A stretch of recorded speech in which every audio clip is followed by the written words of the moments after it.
So these are the other 3 webinars that we've had to date. So we've had the cervical cancer basics, talking with your children about the HPV vaccination, and then also screening and early detection of cervical cancer, understanding our options. So these are all available on our YouTube page. Also on our website, if you go to cervicalroundtable.org or YouTube, we're at cervical RT. This conversation is really teed up nicely from the screening and early detection call that we had back in November. So if you have some questions, maybe this conversation brings on more questions about screening, that's something good to reference back into. Next slide, please. So I have the honor of introducing our 2 presenters today. It should be a great conversation, or this evening, I should say. We have Dr. Sarah Feldman. She served for many years as medical director of ambulatory gynecologic oncology at Brigham and Women's Hospital at Harvard Medical School. At Brigham, she oversaw the high-risk colposcopy clinic and focused on prevention and care for women with HPV-related cancers and precancers, in particular within underserved communities. She has won multiple local and national recognition awards for her clinical and advocacy work and has published extensively. She served on the board of the International Papillomavirus Society as a member of the steering committee of the American Cancer Society's Initiative on Primary HPV Screening and on the advisory board of the ACS National Cervical Cancer Roundtable, which is us. So, as well as on multiple national and international guideline committees directed at cervical cancer prevention. She's also mentored more than 50 trainees to early career and mid-career publications and grants. And then we will have Tiera Wade, our beautiful survivor and advocate. She's an artist turned advocate who has transformed her personal battle with stage 2B cervical cancer into a powerful platform for change. She resides in Ohio with her husband and 3 daughters, and she's a passionate supporter of Survivor's mission, taking on leadership roles in ground-level advocacy work and serving as a leader for Survivor Noir. Her relentless commitment to advocacy has made her a powerful voice in the fight against cervical cancer. So I would love to turn it over to Tiera for you to be able to give us a little bit about your story and then to enter this conversation with Dr. Feldman. Well, thank you. Thank you so much, and thank you for everyone joining us this evening.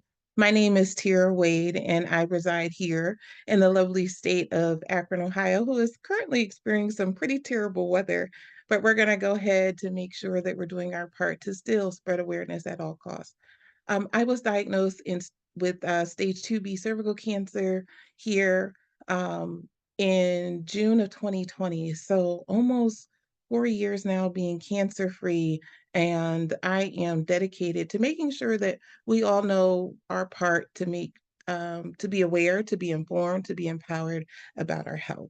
So it is my pleasure and my honor this evening to start out the conversation with our lovely Dr. Feldman about, the burning question is, what are your options for cervical cancer screening and who should be screened? Thank you so much, Tiera, and thank you, American Cancer Society. It's actually my incredible privilege to be here and to talk with potential patients and all people with a cervix and those who care for them. So to begin with, screening is a test that is done on asymptomatic people. So that's people who are otherwise healthy. They don't have symptoms of any sort. And cervical cancer is one of the most preventable cancers through screening, also vaccination, which is another topic, but through screening. So all people who have a cervix are eligible for screening once they hit 21 or 25, depending on which guidelines you follow. And this is within the United States. There are different guidelines in other countries. But within the United States, according to the American Cancer Society, screening should start at age 25. And it can start with an HPV-based test, which can be primary HPV testing, meaning just HPV alone, and then other tests if that's abnormal, or with HPV and cytology or a pap smear together, and that's called co-testing. Or it can be, and that should happen every 5 years if results are all normal, or it can start with cytology, which is a pap test, every 3 years if results are normal. Now, U.S. Preventive Services Task Force, which is another big guideline organization in the United States has recently put out what's called draft recommendations. They're not the final recommendations, but there are draft recommendations. They are still advocating for people to start at 21 with a cytology every 3 years until 30. And then they are also then advocating for what we call primary HPV testing as the preferred test for women or people with a cervix 30 and over every 5 years if results are abnormal. I'm sorry, are all normal. If results are abnormal, you're going to get other tests. So that's the screening, is if all your results are normal. Thank you for that. I think that helps debunk some of the screening guidelines. I know that creates a lot of confusion, so thank you for that. So when someone gets that and they're getting the results and they see that and they see the terms high risk and low risk referring to HPV, what does that mean? So HPV is a very, very common infection. There are roughly 100 types of HPV, and most of them don't cause cancer. And actually, most of them are not even related to the genital area at all.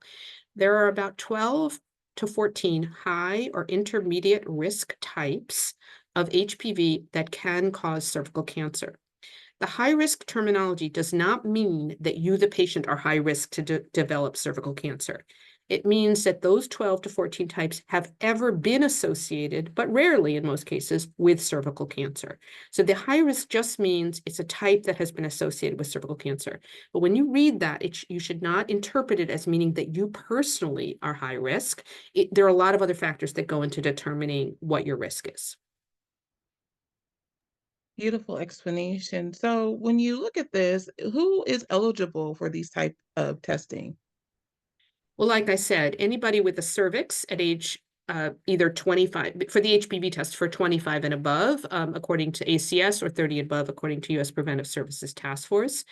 Remember that anyone who is still has a cervix, even if they identify as male or don't identify with any gender, as long as you have a cervix, you're at risk of cervical cancer. So anybody with a cervix.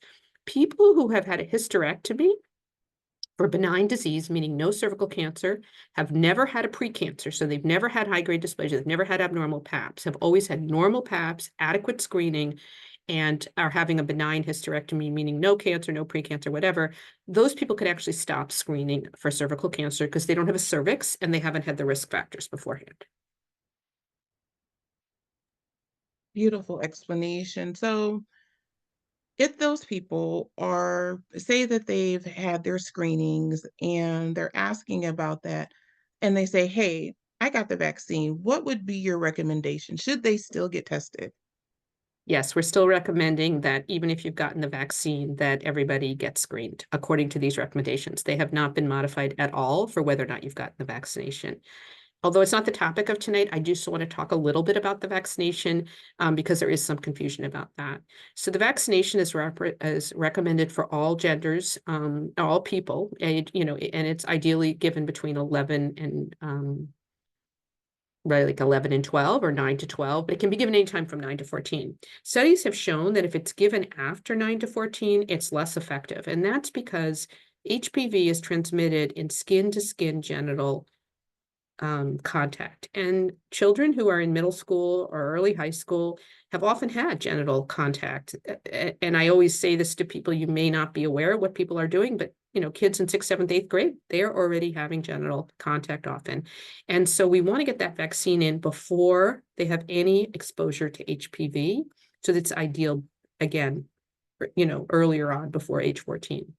They also have a better immune system in that age range, so they do better with the vaccine, and they only need 2 doses if they get it before age 15, because their immune system responds better to vaccination.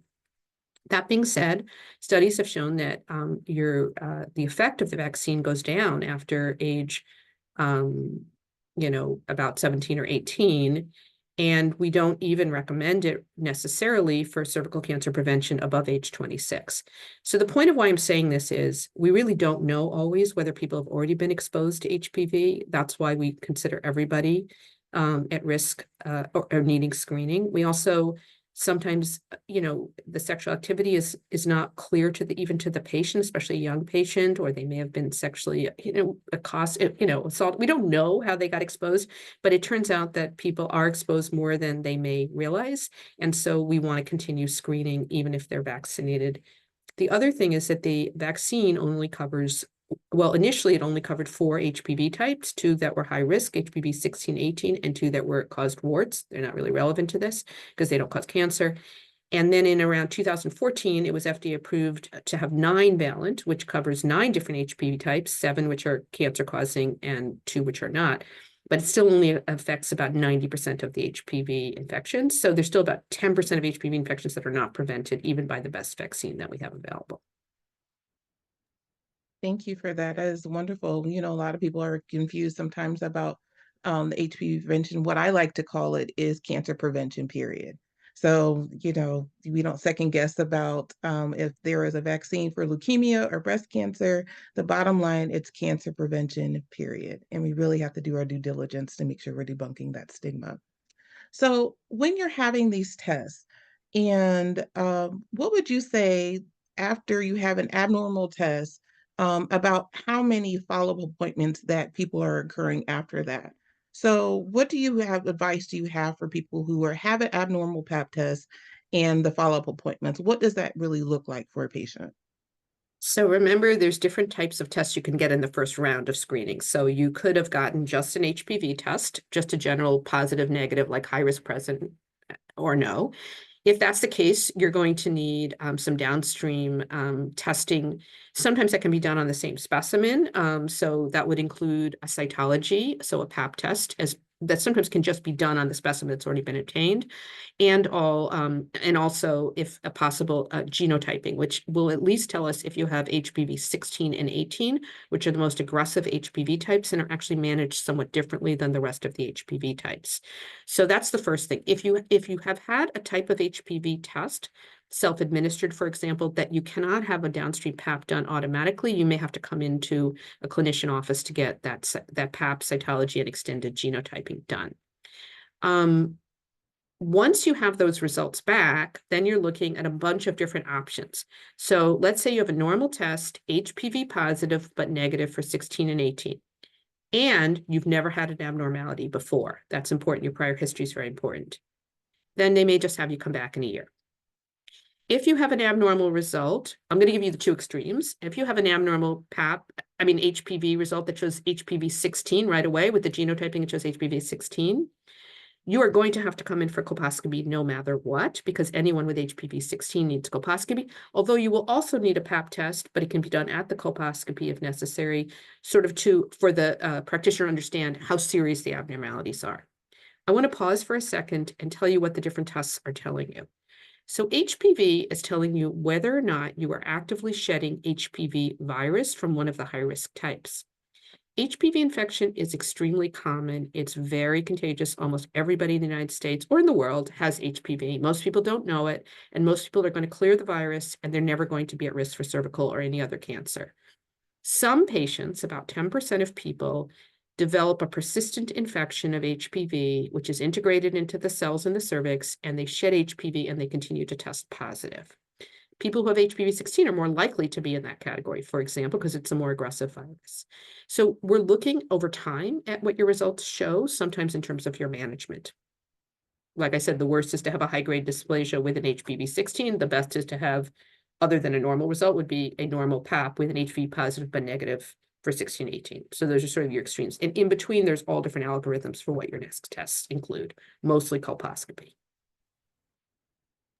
Thank you for that. That was a beautiful explanation. I think, when people go and have their HPV testing done, it's asking, and I hear a lot of this echoed in the community, they say they're positive for HPV, but making sure that they're asking, well, what type of HPV have I been identified with? I think that's key. So thank you for breaking that down. So when you're having these biopsies after an abnormal HPV test, what does that look like? So what is that gathering information on? So you have the abnormal test, the HPV results, and then you have the biopsy. What your job, what are you looking for? So the HPV is telling whether you have the infection. The infection is what puts you at risk for abnormal cells. The cytology or pap test is just like a rubbing of a spatula sort of in a brush on your cervix to see whether or not you are having any obvious abnormal cells. And it's taken and sent to a lab, and the cytologist looks and says, yes, there's some abnormal cells. And I guess that they may have a high grade, which is a precancer lesion, or I think it's normal.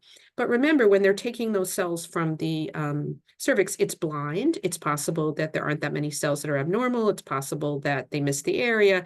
So the pap itself only is about a 50% or a little bit more sensitivity for picking up the abnormalities. So the next step is a targeted look with a colposcope, which is like a microscope. And the provider puts some acetic acid, which is really vinegar. What that does is it lights up cells that are actively dividing, in other words, abnormally at dividing. And so then you get targeted biopsies. And the biopsies are little pieces of tissue that are more representative of whether there's a precancer or cancer. So then the lab is able to say, yes, there really is a high-grade abnormality. The pap was right. Or, you know, despite several biopsies, we don't see anything abnormal. So maybe the pap was an overcall, and then they usually will ask you to get another test, maybe in 6 to 12 months, depending on some other variables, to see what's going on. Thank you for that. And you kind of touched on that. And my next question with that, leading into that. So they have high risk. Do you need additional testing and monitoring? And let's say, what does that timeline look like? So there's someone's coming into your doctor's office. They've had this positive HPV result. Monitoring. What does that timeline look like for a patient? So first, assuming that they get a next test, which let's say in most of the cases, it is going to be a colposcopy. Like most of the time, if there's an abnormal pap as your downstream test and a positive HPV, you're going to get a colposcopy.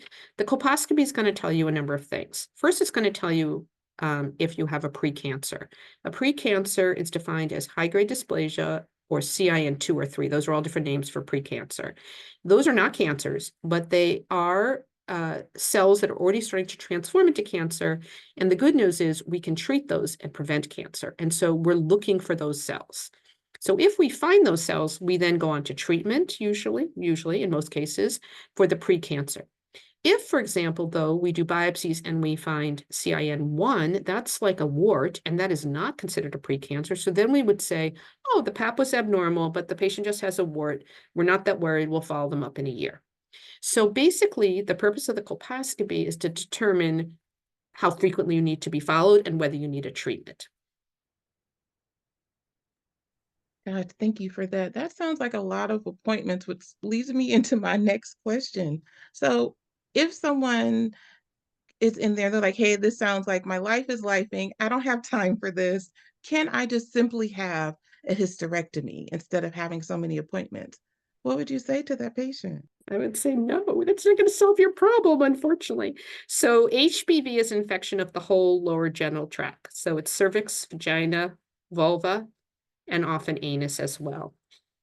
Depending on the type of HPV that you have, especially if you have HPV 16, it really can affect all those areas. So even if you have a hysterectomy, now let me remind you what a hysterectomy is. It's removal of the uterus, which is like the womb where you carry a baby, and the opening to the uterus, which is the cervix. But the vagina, which is also at risk for HPV, and the vulva, which is the outside of the vagina, like the part you can look at, those are not removed in a hysterectomy. And the HPV can still live on in those areas, and you're still at risk, lower risk, but you are still at risk for cancers in those areas. So even if you had a hysterectomy for an abnormal pap, you would still have to get paps afterwards. You don't stop pap testing or HPV testing after hysterectomy if it's done for abnormal paps or abnormal HPV. So you'd still come back abnormal, and you'd still need the colposcopy. So you wouldn't really be saving yourself that much, and you would have been having a major surgery.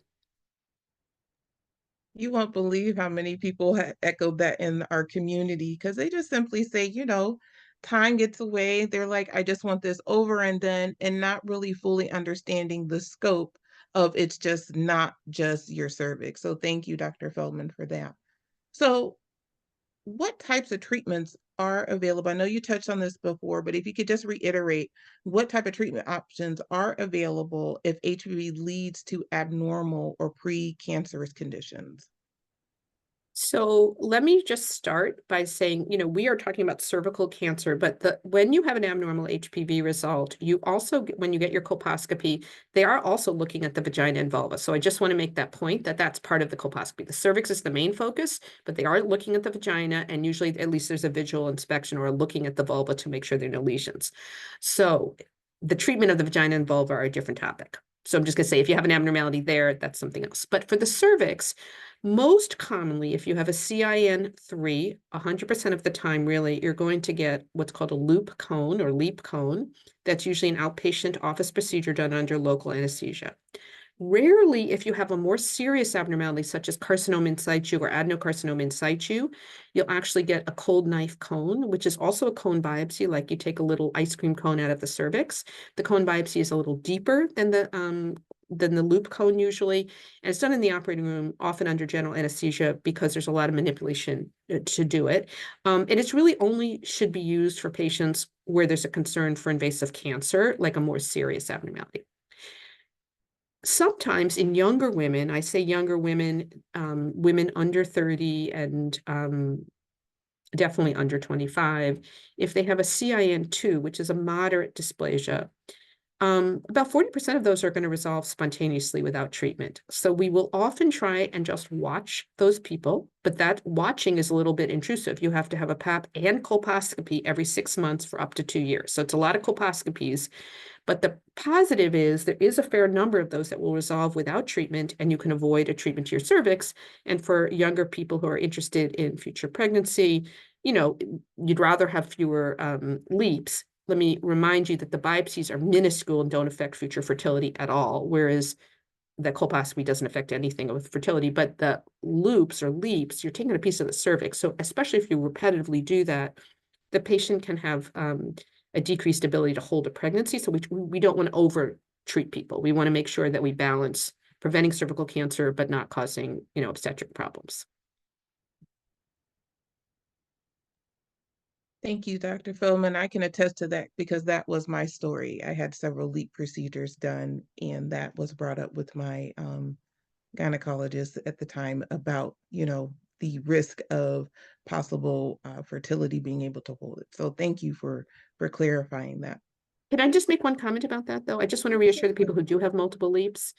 If, in fact, you do need multiple leaps, let's say you have a CIN3 or CIN2 lesion, it really is not going well. You have to be treated because you don't want to get cervical cancer, and you're worried about the leaps because of pregnancy. The leaps have relatively low risk of causing a pregnancy abnormality, but I always tell people if they've had more than one leap, let's say 2 or more, to see someone who is expert in high-risk pregnancy, because they can monitor your cervix to make sure that it doesn't get too thin to hold the pregnancy. There's interventions they can do. So if you have had leaps, don't be frightened about pregnancy, but go see someone who's, or at least try and talk to someone who's an expert in high-risk pregnancy to see if they can follow your cervix and do anything that's preventive to help you with a safe pregnancy. Thank you, Dr. Feldman. You just educated me. I had no idea that that was even an option. So again, thank you. Again, the more you know, this is how we become informed and empowered in our health. So moving on, you touched on this earlier, but I want to reiterate by actually asking the question, does HPV mean that I have cancer? Absolutely not. As I said, at least 80% of people in the United States, both men and women, and by the way, the rates are higher than men than women, just so you know. We don't test them routinely, but they are higher in men than women, will acquire high-risk HPV infection at some point during their life. Most people have no idea they have it. We don't routinely test people all the time for HPV, and we shouldn't because we don't really care. It's only if you have persistent HPV that you are at risk for cancer. That's all it's telling you, that is that you have an infection that could put you at risk for cancer. The HPV itself does not mean you have cancer, and in most cases, it doesn't even mean you're going to go on to develop a precancer. Most people will clear it spontaneously without any treatment, and usually without even knowing they've had it. Wonderful. And that leads me into my next question, because say you have this HPV now diagnosis and people want to know, is it contagious? Is it something that they should get their partner tested on? What would your recommendation be for that?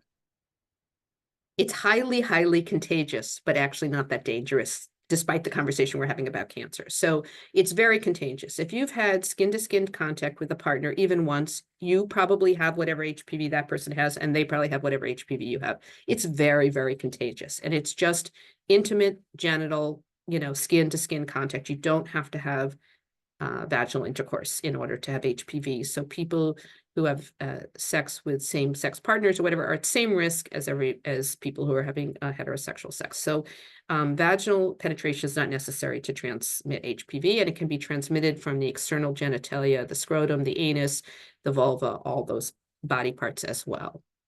So now I sort of lost myself. What was the question again?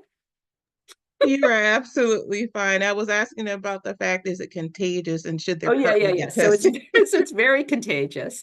But it turns out that not all body parts are as receptive to HPV. So although it's very contagious, the genital HPV does not generally affect the regular skin. It doesn't affect, for example, the face or, whatever. HPV can be transmitted orally through oral sex. However, and there are obviously oropharyngeal and throat cancers are definitely a thing, but they're not commonly a thing in women. They're much less common in women. It turns out that the cervix is the area of the body that's most likely to develop a persistent HPV infection. And remember, it's the persistent infection that puts you at risk. The anus also has the capacity to do that. But some of the other, areas of the body, the HPV infection doesn't seem to persist, even though it can be transmitted that way. Wow, Dr. Feldman, this really sounds like a people problem, not just a cervix issue. So all people need to make sure that they're staying on top of their vaccinations and preventing themselves from any type of exposure. And that's really what's going to change the momentum in this conversation that we're having today. So next question I have, does this mean that the stigma, and I hate to bring this up, the conversation comes, am I promiscuous? Is the assumption to be multiple sexual partners, this is why this has happened to me? What would you say to somebody like that? Let's really talk about the stigma that is associated with the conversation with HPV. So like I said, probably 80% of women, for example, in the United States will test positive for HPV at some point in their life. I don't think most of your friends, it depends on your age and your social group, but many people are not discussing that with their friends. So they don't know that really it's a very, very common infection. All you need is one sexual partner, and that person could have had one sexual partner. So you do not need to be promiscuous to get HPV. Furthermore, you may not have even had vaginal sex, so when I always wonder about this, when people ask the question, number of sexual partners, I always wonder, like, how do you define that? I don't actually really know what that means. Does that mean vaginal? I don't really know what we're even asking people when we ask them that. But the point is that if you've even had, intimate sexual contact with one person and that person has had contact with another person, that's enough partners. And that's not necessarily, no, I don't think anyone would consider you promiscuous for that. Furthermore, we really take the judgment out of this because honestly, at this point, we don't really even, we ask sexual partners in our clinic because I want to debunk this. So in other words, the reason we ask it is because I can show people, we have tons of patients with one sexual partner who have HPV. It's that common, and but at this point, it should not affect anything about your management or treatment. However, if you want to prevent getting multiple HPV infections, you could, avoid having, more partners. That's the way you get HPV is through additional partners. I also want to speak on the topic just briefly on the fact that I myself am a sexual assault survivor. So we had that demographic of individuals who have no clue. So let's keep that in mind when we're having these conversations. Patients, clinicians, please, let's go ahead and have some empathy and some decency when talking to our patients. Can I just comment on that, Tiera? Yeah, I think that's absolutely. so important. I want to emphasize this, and I know this is a patient webinar, not a clinician one, but many clinicians make assumptions about patients based on their demographic. And they don't necessarily know anything about what's really happened to the patient. If they don't ask, and maybe the patient wouldn't tell them anyways, they may not know. So sexual assault is possible, all sorts of things are possible, and they may not be obvious to the clinician. And so that's why when someone says, oh, I have a 25-year-old, she's never been sexually active, does she really need a PAP or does she really need the HPV vaccine? And it's like, yes, she does, because we want to prevent her from getting cancer. And she may not disclose to us, or she may not even understand what to disclose. So, let's not make any assumptions. Let's make sure everybody gets the prevention vaccine and the prevention screening. Beautiful. Thank you for that. Inclusion, inclusion, inclusion. So next leads me to my next question, though. Is there anything that anyone can do to help the HPV go away? Go away? I don't think so. Time is the main thing. So there's like a lot of different things advertised sort of on the web and stuff like that, but they have not been proven to work. So, like there's some studies that have through nutritionists that don't know a lot about HPV subtyping and haven't studied that have looked at certain things you can place in your vagina. I'm honestly, to my knowledge, there's actually nothing that I know of that can actually make HPV go away, but most people will clear it.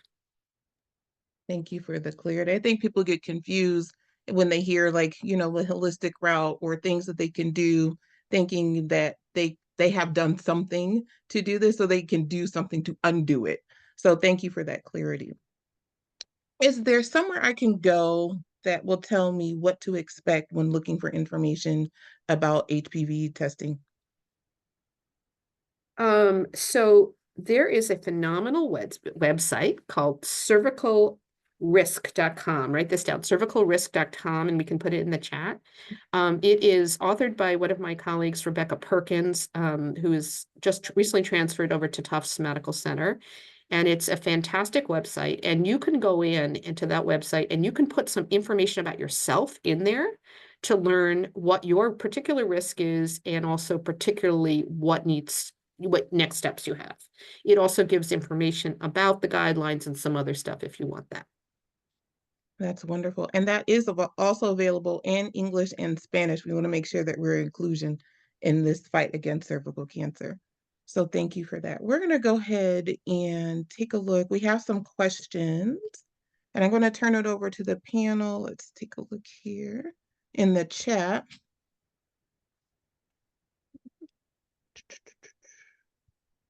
There was somebody asked to go back over. Give me 1 second here.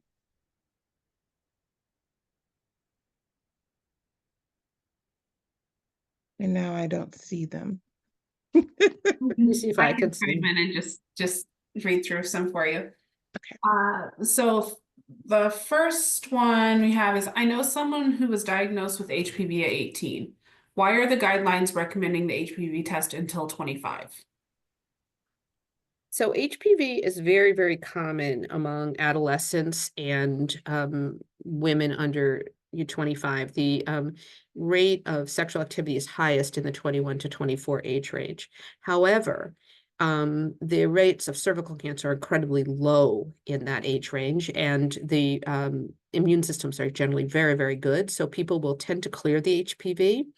And so knowing they have HPV, which is probably because that's a time when they have a lot of exposure, but most of it is going to be transient, is not helpful, because if we know they're positive and then they have an abnormal PAP, then we have to do invasive testing like colposcopy and sometimes LEEPs, but most of them are going to clear this. And cancer is extremely rare in that age group. So that's why we almost don't want to know about it. We don't want to know about it until they start to go into that age group of 25, which is really when we start to see cancers increase. I do want to make a comment about that.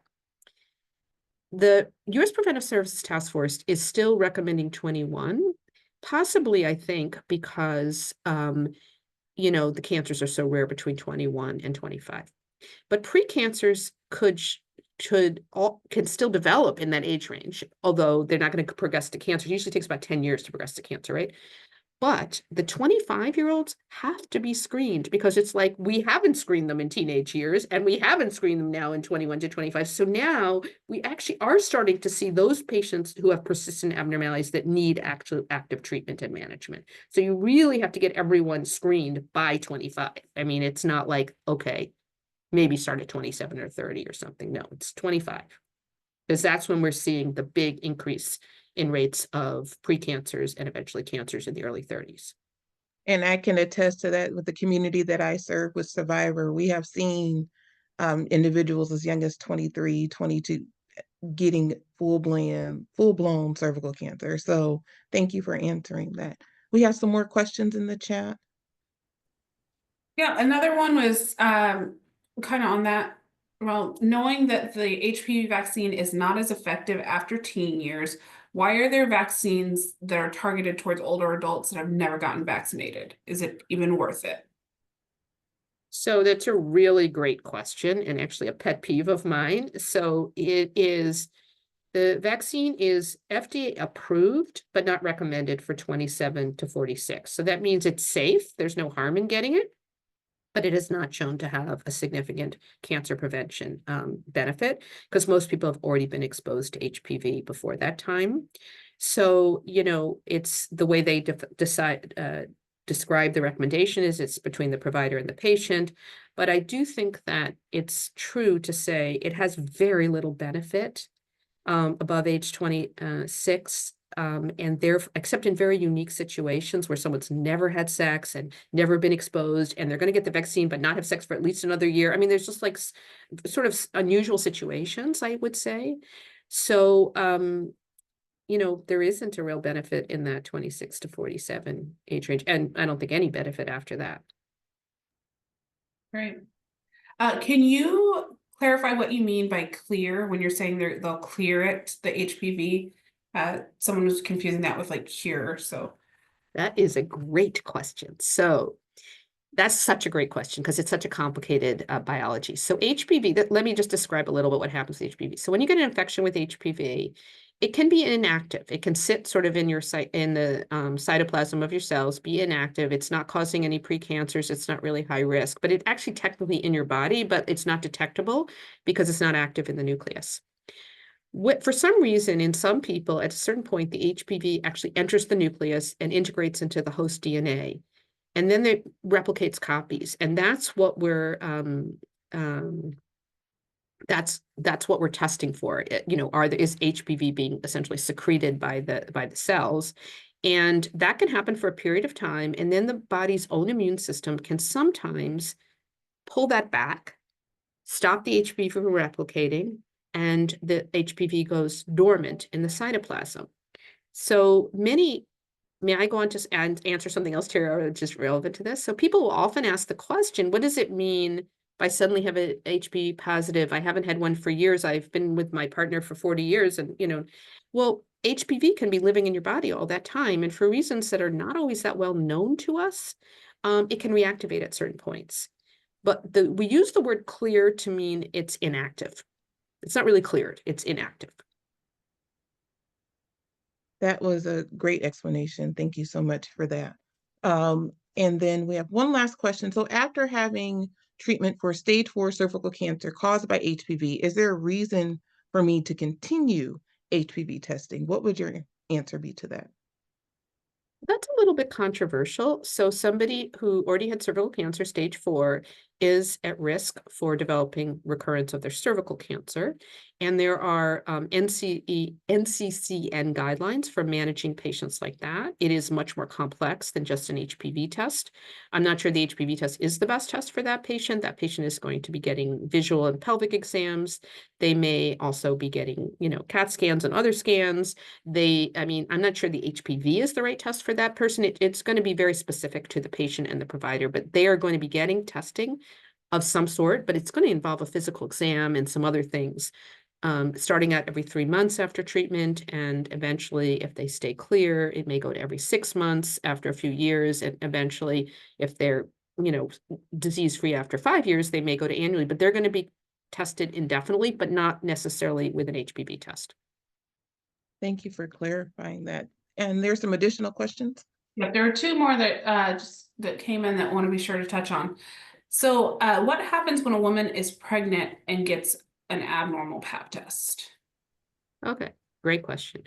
So I'll tell you what the guidelines say, and I'll tell you what I think. So the guidelines actually have you managing it very similarly to a non-pregnant patient. So the guidelines say if you have an abnormal result and you need colposcopy, they sort of recommend you get the colposcopy during pregnancy. My own feeling about that is if it's a high-grade PAP, so high-grade PAP or HPV 16, or atypical cells concerning for high grade. So anything that could be seriously precancerous or cancer, I think they do, of course, they need the colposcopy early on in pregnancy. We like to do it about 12 weeks because about 20% of miscarriages occur before the second trimester. And so if they miscarry, I would rather see them when they're not pregnant. And so if they're still pregnant at 12 weeks, we try and do it about that point.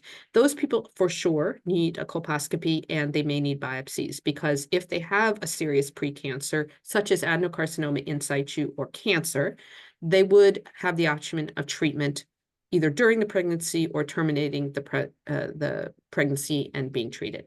If they have high-grade dysplasia, we wouldn't necessarily treat during pregnancy, but we would follow them closely to make sure that nothing develops and treat them very soon after pregnancy.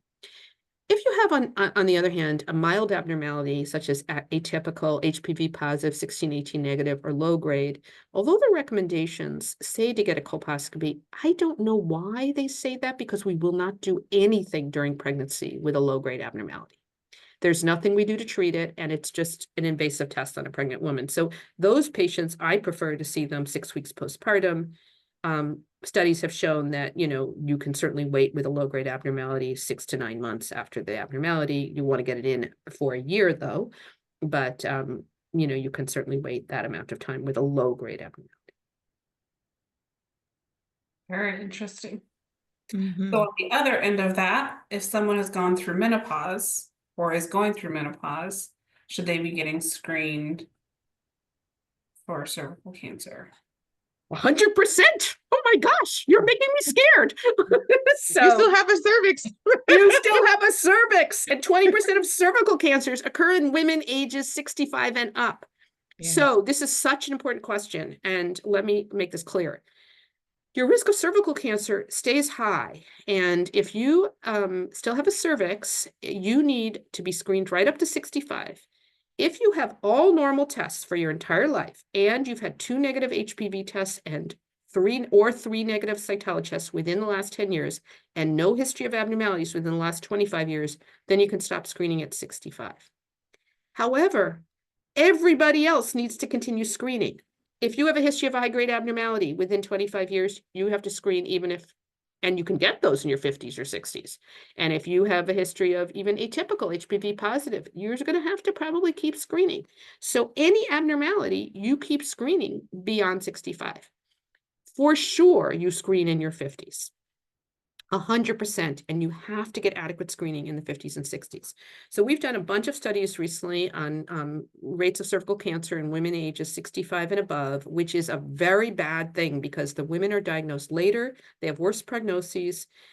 It is racially discriminatory because they more often are African-American women who do worse. So there's many reasons that we have to really encourage people to continue their preventive treatment testing throughout their 50s and 60s to make sure they don't then end up with a bad cancer like at 67 or something like that. Thank you for touching on that. I think that is huge. And what I want to leave again is echoing that sentiment. So you have a cervix, you need to get screened, period. Let's just, if you're under those guidelines, please. Unless there's just the one caveat. Oh, and I want to say one more thing, Tiera, before we end. So the guidelines I said that you could end screening are you have 2 negative HPV tests within 10 years or 3 negative cytologies and no history of high-grade dysplasia and no history of abnormalities, right? And you've never had cervical cancer and you've never been treated for precancer. All those things are true. If all those things are true, you have a history of all your records for the last 25 years, then you could stop screening. But it turns out only 30% of women in the United States have all that. So 70% of people with a cervix don't fall into the category that can end screening at 65. So that's a big misunderstanding. Most people who have a cervix have not had adequate negative screening, may have had abnormal tests in the past that put them at increased risk. So this is super important. Encourage everyone you know in their 50s, 60s, and even 70s. If they don't have all normal screening, they need to continue screening. Thank you. Thank you. Thank you so much, Dr. Feldman. On that sentiment, we want to thank everyone for joining our webinar this evening, Understanding Your HPV Test Results. A special thank you to our guest, Dr. Sarah Feldman, for sharing her invaluable expertise and insights on this important topic. I know I am leaving here informed and empowered, and I cannot wait to share this vital information with my friends and family in my community.